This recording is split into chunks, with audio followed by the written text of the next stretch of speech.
Fala galera, aqui é o Bruno, trazendo pra vocês mais um vídeo. No vídeo de hoje vamos falar sobre o filme do Monster Hunter, né? Vamos ter uma conversa sobre esse filme. E é aquele filme live action com a Mila Jovovich, a atriz que deu vida a Alice nos filmes do Resident Evil, que também foram dirigidos pelo mesmo diretor deste filme. E eu imagino que esse vídeo vai trazer pessoas que não são o meu público comum. Então para essas pessoas já vou adiantar o meu posicionamento sobre o filme. O filme vale a pena assistir? Eu te pergunto, você é fã de Monster Hunter e tem cabeça aberta para novas visões da obra? Se sim, são grandes as chances de você gostar e se divertir muito com o filme, pois ele foi feito com você em mente. Se não, que só acha legal, joga correndo, não dá bola pro universo e construção do mundo, ou mal conhece e tá procurando uma diversão casual, esse filme pode tanto te divertir ou ser bem abaixo da média, mas serve como entretenimento tipo sessão da tarde.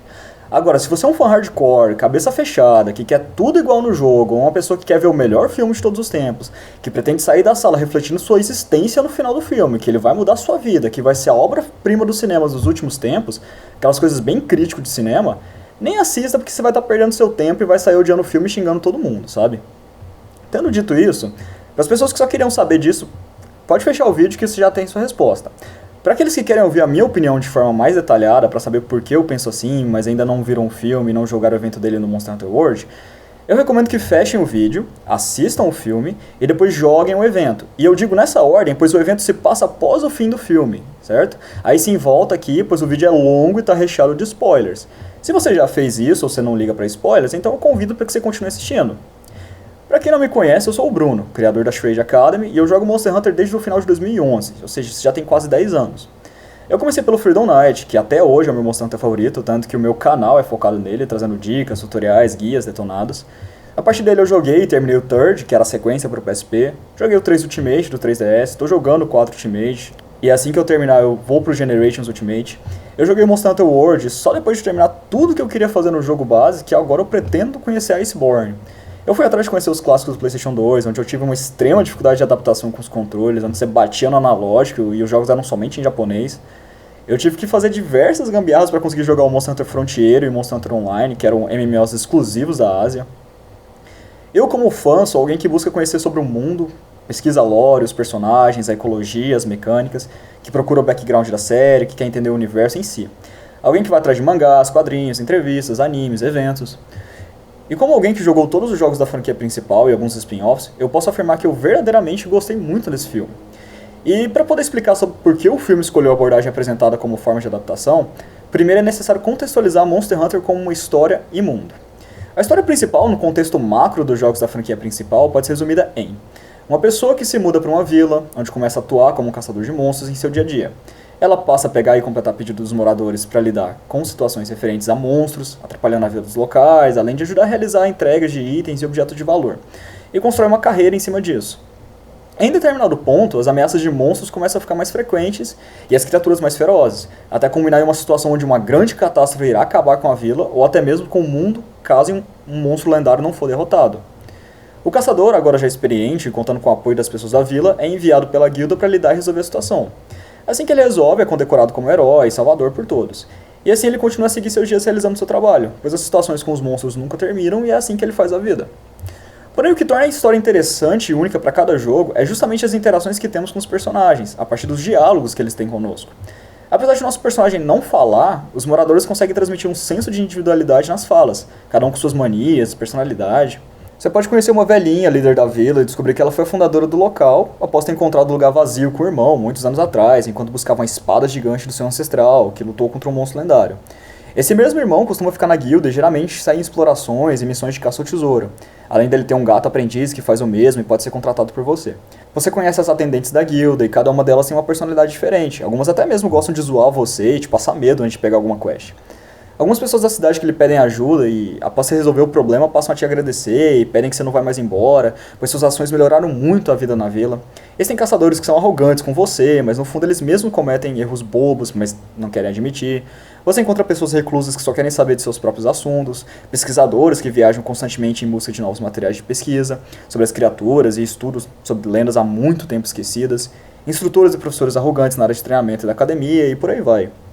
Essas pessoas, com suas individualidades, um mundo rico em monstros diferentes, com sua própria biologia e comportamentos em uma cadeia alimentar bem organizada, mapas enormes com um rico ecossistema, cidades e vilas recheadas com sua própria cultura e ambientação, Tudo isso é o que torna a história de Monster Hunter única de jogo para jogo, pois ela não lhe é contada e sim vivenciada. É uma experiência e não somente um vá até o ponto tal, assista uma cutscene, siga para o próximo ponto, repita isso até zerar.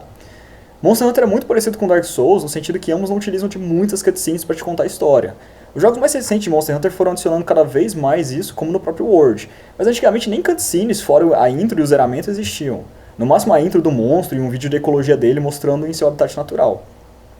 Nesse jogo você experimenta a história tendo diálogos com NPCs, vendo descrições de itens, observar e analisar os cenários para tentar entender o que poderia ter se passado ali no passado, como uma criatura torna aqui o seu habitat, qual é a rotina dela, onde faz o ninho, etc. Sempre foi muito uma questão de interpretar, conversar muito para entender as pessoas e os seres que vivem ali.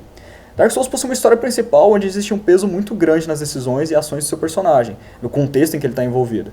Ele segue um conto épico, onde seu personagem é alguém que está ali para dar um grande impacto no mundo. O Chosen Undead, o Bearer of the Curse, o Ashen One, o Caçador, o protagonista do Demon's Souls, todos esses seguem essa premissa. Seja para o bem ou para o mal, eles vão impactar o destino daqueles ao seu redor. E Monster Hunter não é isso. Você tem um impacto na vida das pessoas, mas esse impacto é sempre de uma forma positiva e no fim você sempre é o herói. Por isso eu acredito que as pessoas se sentem mais compelidas a conversar com os NPCs de Dark Souls do que o de Monster Hunter. Mas você impacta não só a vida deles, mas na sua história também. Seja um NPC viver, morrer ou enlouquecer. Isso faz com que as pessoas, em maioria, se sintam atraídas pelo enredo de Dark Souls, por sua grandiosidade, seu épico, mais do que pela simples vida do dia a dia de Monster Hunter. Assim, muitas pessoas não leem os livros, as notas dos caçadores, as descrições de armas e itens, as descrições das quests e etc. Isso cria uma imagem de que o jogo não tem uma história, que o foco não é a história, que é só o gameplay que importa. Realmente, o gameplay é um dos principais pontos, mas assim como a biologia e o ecossistema são muito bem pensados e desenvolvidos, o resto da história também é.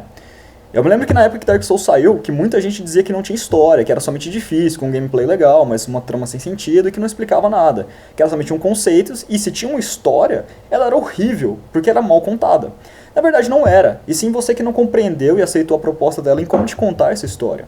Com Monster Hunter eu vejo o mesmo. Ele tem uma história sim, que é apresentada com uma proposta de narrativa diferente do convencional. E ela te cativa não pela grandiosidade do enredo, mas sim pela experiência vivida com aquelas pessoas e a integração com aquele mundo que se torna marcante para você. E agora entramos na parte sobre o filme. Foi necessário fazer essa contextualização, pois o filme escolhe uma proposta de narrativa diferente do que a gente está acostumado nos jogos. Em vez de falar sobre uma pessoa nativa desse mundo, ele decide fazer uma história sobre uma pessoa de outro mundo que passa a ter contato com esse. Ele escolhe criar uma personagem nova e desenvolver uma história sobre ela tendo que aprender a viver nesse mundo.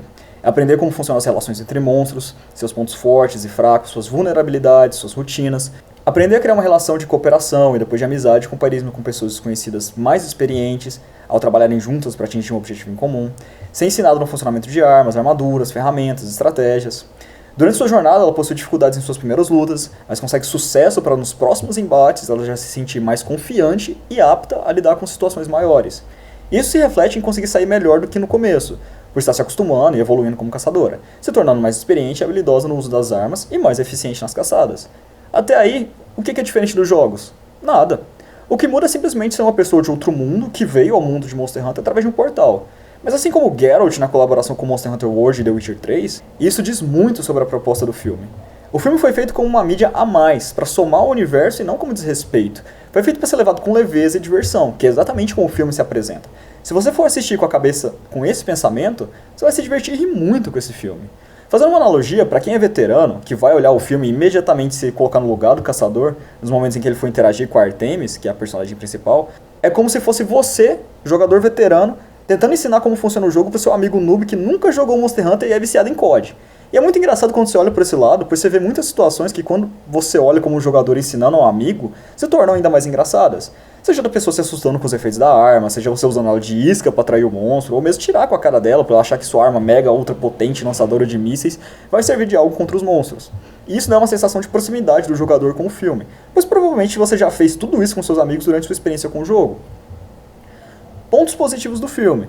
Os principais monstros que aparecem são Diablos, Ratalos, Nerscylla e o Gore Magala, que faz uma ponta no final. Existem monstros menores como Cefalos e Apseros que também aparecem em algumas cenas. Esses monstros têm um espaço bem definido e são bem apresentados e utilizados ao longo do filme. Os monstros são muito bem feitos, a movimentação e os sons deles são idênticos ao jogo, e até incrementados em alguns aspectos. A forma como correm, andam, voam, saem da areia é muito bem feita.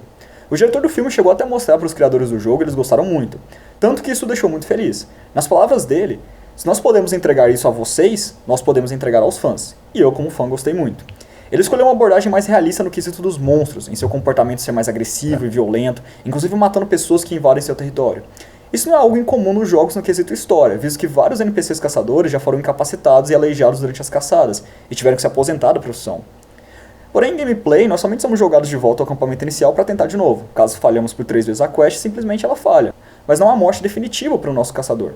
Isso é visto em casos como o Diablos, que sendo agressivo e extremamente territorialista, como é, quando ataca um ser humano, ele o empala em seus chifres e deixa-o sangrar até morrer. A Nerscylla é extremamente violenta ao desmembrar suas presas e atacando em grupo, o Rathalos carbonizando seus inimigos. Isso é uma abordagem que pode não agradar a alguns, mas pra mim eu achei um ponto válido de se trabalhar. Pode ficar tranquilo que espaço para os monstros tem muito, mas lembre-se que essa é a primeira premissa do filme. A segunda é justamente a construção e desenvolvimento de personagem, e ela se baseia na construção de um relacionamento de duas pessoas com línguas diferentes. Todo mundo que joga Monster Hunter sabe que a língua dos personagens não é a mesma que a do nosso mundo. A língua deles se baseia em sons e certos grunhidos até. Então a personagem principal e o caçador não conseguem se comunicar usando da fala em si. Isso cria uma divergência entre eles, pois um não consegue confiar no outro, e por não poderem se comunicar, acham que um vai trair e matar o outro se acabar bobeando. Ou mesmo achar que é mais fácil prender o outro para não dar problemas e levar ele em segurança para fora dali depois de matar o monstro. Então o filme trabalha justamente com essa questão de pegar duas pessoas que não conseguem se comunicar ou confiar um no outro, mas que precisam deixar as diferenças de lado e se permitir a conhecer a outra pessoa para criarem uma relação de confiança que será essencial para atingirem um objetivo em comum. Este que inicialmente é derrotar o Diablos e sair do deserto. O filme tira bastante tempo para construir a relação entre esses personagens e torná-la mais verídica e relacionável. Um detalhe que pode passar despercebido é que os personagens que aparecem no filme são os mesmos do jogo, e eles não são de uma realidade alternativa. São os mesmos que você conhece, sendo o caçador veterano o neto do comandante da primeira frota, o mesmo que ajuda seu caçador no começo do Monster Hunter World quando você e a Handler estão lidando com o Great Jagas e o Anjanat. E por que o filme trabalha tão bem os personagens? Ele expande o background desse personagem caçador, que tem uma participação menor no jogo, e cria uma relação humana entre ele e a personagem nova, a Artemis. O foco do tempo que eles passam juntos, sem monstros, trocando ideia, falando do passado, ensinando a lutar, cozinhando, dormindo, é justamente para criar essa relação humana. Além de aprofundar os personagens do jogo e expandir suas personalidades, como o Caçador e também o Almirante, que aparece mais à frente e também cria um laço com Artemis, ele traz outros personagens secundários como o Aiden, que é um personagem do Monster Hunter 4 Ultimate, antigamente chamado de Ace Cadet, a Handler, a Serious Handler e o Muscular Chef. E eles aparecem como uma participação especial, visto que o foco do filme não são eles, pois a personalidade deles e a relação entre eles já é muito bem explorada no Monster Hunter World. Eles estão lá para dar suporte e tirar um sorriso da sua boca quando você os vir. Além disso, essa função de suporte também foi utilizada no jogo, no caso de outras colaborações como a do Geralt, onde a estrela da quest é o Geralt e os personagens secundários aparecem só no começo e no final da missão para conversar com ele, aparecendo mais como um pano de fundo. Isso foi feito para dar foco a outros personagens que adentram aquele universo e não somente ao caçador. A Artemis é só mais um exemplo disso. E ela é uma boa personagem, por incrível que pareça. Ela é como uma pessoa real que estivesse perdida naquele mundo.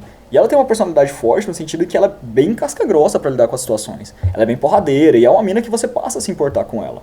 Você vê o drama dela perdida, querendo voltar pro seu mundo, estando sozinha, e com as pessoas que ela conhecia todas mortas de forma horrível. Percebe que ela tá desolada, mas que não se permite ficar triste por causa disso e que precisa continuar lutando em honra às pessoas que morreram que estavam junto com ela. E essa construção de personagem é um dos motivos do porquê as pessoas que estavam com ela ao entrar no filme foram eliminadas de cena tão rápido. Porque, de novo, eles não são o foco do filme. A história do filme foi feita para se aproveitar junto com o evento do Monster Hunter World em que a Artemis aparece. Então eu recomendo a todos que assistam ao filme e depois façam o evento, pois ao mesmo tempo que ele é um prequel, ele é uma continuação e que fecha a história do filme. Durante o filme, ela começa a estudar a língua dos caçadores e anota em um caderno a tradução para sua própria para poder se comunicar com eles. O evento trabalha com uma questão de loop temporal, onde após eles derrotarem o Goro e Magala, ela é transportada novamente para o mundo dos caçadores. Porém ela chega antes dos caçadores conhecerem ela. Ela encontra o Almirante e acaba seguindo ele para lidar com o Rathalos. E para evitar um paradoxo temporal, ela ao final diz que é para o Almirante se esquecer dela e agir como se fosse a primeira vez que se encontrassem quando se verem de novo. No fim, ela deixa o caderno com o Almirante e é por isso que no encontro que eles têm, ele consegue falar a língua dela. O filme aborda também a história do mundo. Eles tratam alguns aspectos da civilização antiga do mundo, algo bem misterioso, vago e pouco explorado até mesmo nos próprios jogos, dando aprofundamento em um tema que no próprio material original é escasso. Visto que muita coisa sobre isso nos jogos acaba sendo teorias, conceitos descartados ou não, achismos, mas a gente tem pouca coisa concreta em si. E eu achei interessante eles darem uma expandida nisso. As lutas em si são muito bem feitas, com Diablos, Rathalos, Nerscylla. As armas e a movimentação e uso com elas estão bem representadas e bem feitas. Os cenários estão muito bonitos, sendo bem fiéis às atmosferas e mapas do jogo. Até mesmo o navio que usamos para enfrentar o Jay Moran aparece durante o filme. O ritmo do filme é bem construído. Se você for parar pra analisar a história do filme e a forma que ela é contada, você tem o choque inicial dela se encontrando nesse mundo, depois ela perdendo as pessoas que gostava, não sabendo como lidar com aquilo e tendo que se virar. Após isso ela começa a criar uma relação de confiança, aprende como funciona o mundo e as coisas nele. Tem sua primeira caçada, onde comete alguns errinhos, mas no final ela consegue se dar bem e derrotar um monstro com uma ajuda. Ela aprendendo realmente como funciona o estilo de luta do mundo, ela ajuda a pessoa que ajudou e começa a melhorar e se dar melhor na sua segunda caçada. No final do filme você realmente vê a evolução dela como uma caçadora. E no jogo, na sequência, você vê ela ainda mais como uma caçadora, e isso é muito legal. O filme respeita muito bem a atmosfera do mundo. É como se Artemis tivesse caído no meio de uma expedição e tivesse perdidona no que estava rolando e tivesse que se virar para lidar com isso. Pontos negativos. Eu notei um só, que foi uma cena de luta que eu achei desnecessária, que apesar de ser muito bem coreografada e chamativa, mas eu achei meio sem sentido. Aquilo ali poderia ter sido muito bem resolvido com uma conversa, ou no caso uma tentativa de criar uma. Do tipo levantar as mãos e tentar parar, evitar de brigar e tentar resolver as coisas de outra forma. Você entende por que a luta ocorre, mas é estranho a Artemis estar bem acabada e lutando daquele jeito. Talvez isso foi para dar um drama no filme, mas não precisava, na minha opinião. Pontos neutros. Tem a parte de violência nas cenas em que a Nercila aparece. São umas partes meio terror, que é uma aranha gigante que vai matando as pessoas, comendo, levando pro ninho, que lembra até mesmo os filmes de Resident Evil. Tem cenas de violência durante a luta com o Diablos, de você acertar uma flecha no olho dele, e você vê bem graficamente o efeito que aquilo causa. Então o filme tem uma parte de violência bem direta. Pra mim, não me incomodou, mas pode ser que pra você que vai assistir o filme pode te incomodar. Mas tendo em vista a proposta do filme ser mais realista, eu entendo por que o diretor tomou essa decisão. Pontos polêmicos. Eu vou comentar alguns pontos que eu vi de pessoas reclamando ou com medo de que acontecesse. E eu vou abordar isso como se fosse respondendo perguntas e comentários. Ah, a história tá americanizada, vão deixar os soldados estadunidenses como os heróis que derrotam os monstros, salvam tudo e não sei o que. Cara, os americanos morrem em 15 e 20 minutos de filme. Você nem percebe a falta deles. O foco nem é eles, e sim os dois personagens principais, então não tem essa. Mas Bruno, tem só 4 monstros grandes no filme, um deles que nem aparece direito. Tem o suficiente. Considerando que na primeira vez que você vai matar um Diablos e um Ratalos no jogo, sendo novato, você vai levar em torno de 30, 40 minutos em cada. Eu acho que se o filme tem 1h30, isso era só o tempo de você ficar batendo no bicho. Se você realmente dar destaque ferrenho o tempo todo de luta, isso ia deixar muito entediante. Eu entendo que quiseram diminuir quem apareceria para poder dar sentido e suporte à história que queriam mostrar. Inclusive nos 16 minutos finais eu fiquei imaginando, nossa, faltam só 16 minutos para acabar e só agora que vão enfrentar o Ratalos. Será que isso vai dar certo? Será que eles vão conseguir enfrentar e finalizar o filme bem? E foram 16 minutos que eu assisti grudado na cadeira e não vi o tempo passar. Pra mim pareceu meia hora de tanta coisa que foi acontecendo. E tão bem executado que eu não senti que foi corrida. Eu fiquei, caramba, que da hora. Tem a introdução com o Ratalos, tem a primeira parte da luta, tem a segunda parte no mundo real, a derrota dele e ainda a aparição do Goro Magala no final. Eu fiquei pensando, caramba, tudo isso em 16 minutos. Vocês ficaram bons, hein? Fora o Goro Magala que aparece com o Cliffhanger, todos têm um ótimo espaço no filme. E caso tenha uma sequência, pode começar daí, apesar de você já saber que ele foi derrotado. Mas você entende o que acontece no desfecho do filme, mesmo sem uma continuação, se você jogou o evento. Mas a história do filme é rasa, a mina aparece, luta com os bichos, vai embora, no final nem enfrenta o último bicho. Cara, se você acha que a história do filme é rasa, mesmo com tudo o que eu disse, é porque você realmente não entendeu a proposta dela. Ou você não conhece como as coisas funcionam em Monster Hunter. Porque o filme, ele aprofunda a lore do jogo, ele aprofunda os personagens secundários do jogo, ele cria e desenvolve uma personagem totalmente nova e legal, com uma personalidade massa. Se isso pra você é uma história rasa, então eu não sei o que é uma história bem construída pra você em um filme de 1h30. Você tem todo o direito de não gostar da história, mas você chegar e dizer que ele não tem uma história e que ela não foi bem trabalhada, eu discordo de você. E você tem todo o direito de discordar de mim. Mas ele não explica as coisas. Por que o Diablos atacou eles do nada? Por que o caçador atirou a flecha de tinta? Pra que essa flecha servia? Por que ele e os Apseros atacaram eles? Eu faço um comparativo com o filme de Final Fantasy VII Advent Children. O filme foi feito para quem conhece o Final Fantasy VII, para quem jogou e terminou o Final Fantasy VII. Então ele vai fazer uma introdução de 5 minutos no começo do filme sobre o universo e acabou. Ele não vai te explicar quem é Cloud, quem é Barret, quem é Tifa, Red 13, quem é Sephiroth. Ele não vai te explicar porque ele assume que você já jogou o jogo e toca o barco direto. Inclusive, se você viu o filme do Advent Children e gostou, sem ter jogado, joga o jogo e vai assistir de novo que você vai achar o filme foda ao quadrado. O filme de Monster Hunter funciona da mesma forma.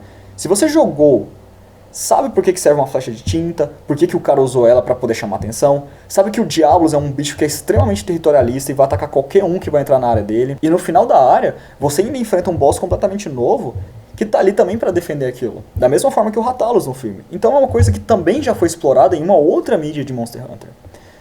Ah, mas teve muita cena de slow motion, que ficou ridículo. Ah, mano, deixa disso. Isso é frescura. Exceto na cena que eu achei meio desnecessária, que eu comentei pra vocês. Se no filme inteiro eu percebi 3 cenas de slow motion, foi muito.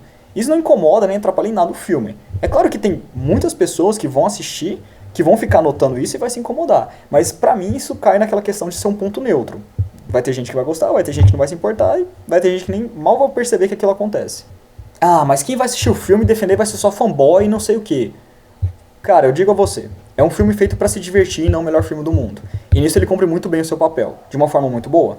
Se você não é o público-alvo dele, você vai achar ou divertidinho ou horrível. Se você é muito fã de Monster Hunter igual eu e realmente não gostar do filme e achar tudo que eu falei aqui não serviu pra você, tudo bem. Mas você teve a cabeça pra entender que aquele filme foi feito pra você e pra tentar te agradar e fazer você curtir. Se você não gostou, se você esperava mais uma história detalhada das vilas do 3 Ultimate, do 4 Ultimate, do Freedom Knight em tela grande, eu entendo que você possa ficar decepcionado. Mas eu gostaria que você entendesse também que se você fosse pegar a história desses jogos e adaptar do começo ao fim, seria extenso demais e o filme deveria ter 3 horas como O Senhor dos Anéis. Eu acho que para um filme curto não tinha necessidade de adaptar uma escala tão extensa de enredo. A história do jogo está lá para você conhecê-la daquela forma, e ela foi pensada daquela forma e não tem necessidade de repetir isso. A não ser que você pegasse e fizesse algo como o filme de Silent Hill, que adapta a história do jogo com os mesmos personagens e tem a mesma essência do jogo. É uma das melhores adaptações de games até hoje. O primeiro filme de Silent Hill é incrível, mesmo com coisas diferentes do jogo. A música não perde nada para a do jogo, por exemplo, é fantástica. Em Monster Hunter eu penso que seria difícil de fazer isso com pouco tempo. É muito extenso para se adaptar em tão pouco tempo de tela. Se você acha que eu sou um fanboy e estou defendendo um filme de Monster Hunter, é seu direito achar isso. Mas eu estou dando todos os motivos do porquê eu acho que esse é um filme que vale a pena para quem é fã de Monster Hunter. Pensa nesse filme como mais uma colaboração, mais como um evento especial, assim como o do The Witcher, assim como o do Final Fantasy, do que realmente algo que foi colocado para substituir e montar em cima do jogo, sabe? Substituir o jogo, tornar aquilo algo completamente diferente. Não é. É uma celebração, é uma coisa feita a mais. E eu vi gente dizendo que podia ter trabalhado numa equipe, criando 4 personagens diferentes e fazendo eles seguirem numa jornada pelo mundo, que seria muito bom. Sim, poderia ter sido. Seria uma outra forma de abordagem e eu não acho que seria errado. Inclusive o mangá do Monster Hunter Origin, que é um mangá feito pelo autor de Fairy Tail, ele faz isso e isso fica muito bom. Ele tem um foco total no mundo e no universo do jogo e é super divertido. Mas aqui eu entendi que a premissa era outra. E de novo, não me incomodou. Mas poderia ter sido sim. Seria da hora também. E bom, essa foi a minha opinião sobre o filme de Monster Hunter. E como considerações finais, se você é fã de Monster Hunter, se você jogou muito e conhece bastante sobre a série, cara, dá uma chance e assiste o filme, que você vai gostar e se divertir muito com ele. Não vai na onda do pessoal que tá fazendo análise do filme falando que o filme é uma bosta, xingando o diretor e falando que aquilo foi só feito pra dar espaço pra esposa dele, porque o filme não foi feito pra essas pessoas. E eu os vejo dizendo que os fãs vão odiar e não sei o que. E isso já é uma forma de deixar as pessoas que gostariam de ver o filme com o pé atrás. E é por isso que eu tô fazendo esse vídeo. Pra você que é fã como eu, você ir lá e dar uma chance. E com a cabeça aberta e só curtir. Porque é um filme que vale a pena assistir. Da mesma forma que o primeiro filme do Mortal Kombat também vale a pena. Se você for olhar hoje em dia, até na época, em quesito técnico, ele é horroroso e tosco. O Goro, o CG do Reptile Lagarto era feio pra caramba. A corrente réptil do Scorpion, que era ridícula. Eram defeitos bem evidentes. Mas na época era incrível. Até hoje eu assisto e curto. Não só pela nostalgia, mas porque eu consigo desligar essa coisa de ficar encontrando defeito em tudo pra criticar só de forma negativa. Ele adapta muito bem a história do primeiro Mortal Kombat da década de 90, com uma ambientação bem apresentada e é um bom filme. Se você for de Mortal Kombat, você vai gostar muito do primeiro filme. Se você já jogou e ator de direito no fliperama, você vai curtir pra caramba. Monster Hunter é a mesma coisa, a mesma situação que aquele filme nos dias de hoje. Não deixa a gente te desanimar de ver um filme que pode ser muito bom pra você, muito divertido, simplesmente porque a pessoa não gosta do diretor, porque não gosta de ter colocado a esposa no papel principal e tal. Não deixa essas pessoas que não são o público-alvo do filme tirarem a sua vontade de assistir. Se você gosta de Monster Hunter, dá uma chance pro filme, é quase certeza que você vai gostar. E é isso, eu vou deixar esse vídeo por aqui. Se gostou, se inscreva, se tiver algum comentário ou alguma crítica construtiva, comente, que eu quero muito saber a sua opinião. Esse foi um vídeo especial porque eu queria muito falar sobre esse filme. Os próximos vídeos já irá voltar à rotina normal do canal. Eu vou deixar o link do Discord do canal na descrição. Se quiserem, entrem lá. Eu ainda sou ruim pra mexer nessas coisas, mas vão me dando feedback pra poder melhorar e criar uma comunidade pra nós. Eu comecei a jogar no Hamsterverse e até participei de uma live do Regis Hunter. Vou deixar o canal dele aqui na descrição. E é isso, falou e até o próximo vídeo.